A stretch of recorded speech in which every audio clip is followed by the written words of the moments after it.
One, two, three.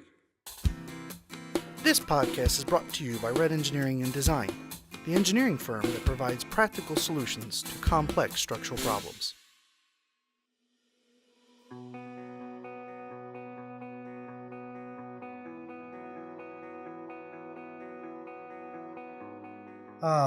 Another winter scene opens up to the sound of Bing Crosby on the radio, and children laughing as they build a snowman in the front yard.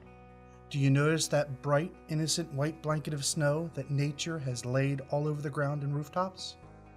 Now imagine the hellish math that stands between you and that beautiful blanket crashing in on this imaginary landscape.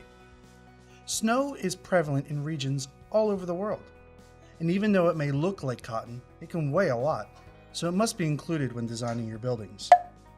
To start, you must consider how much it snows in the region you are investigating. Fortunately for engineers, there are maps available in which you can look up your area and find the ground snow load. The value given for ground snow loads on these maps represents the peak snow load that has a 50-year mean recurrence interval, or in other words, a 2% probability of being exceeded in any given year. For help with the statistics, see my previous video on 100-year floods. In colder or mountainous regions, the peak snow load may not result from a single event.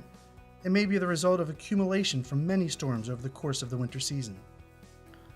Now, a lot of things can happen to lessen the accumulation on your roof after the snowstorm has passed. Wind tends to be faster at roof level than on the ground, so some of the accumulated snow can be scoured away. The shape and slope of your roof can slough off some of the snow. And also the heat from a sunny day or from a warm roof can melt some of the snow. But be careful, because without careful planning, ice dams and icicles can form, adding extra weight along the eaves of your roof. Since the effects of wind, warmth, and slope tend to lessen the amount of snow on your roof, the roof snow load is typically less than the ground snow load. But alas, what the winter wind taketh, it can giveth all the same. When conditions are right, the wind can push snow from one side of your roof to the other, creating an unbalanced condition. Other unbalanced conditions can occur when the sun melts snow on one side while the other side remains in shadow.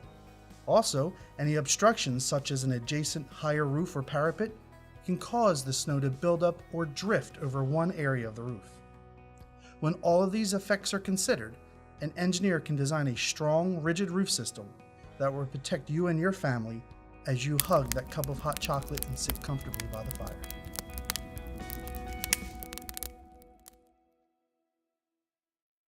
Follow us at redengineeringdesign.com or brianmosco.com.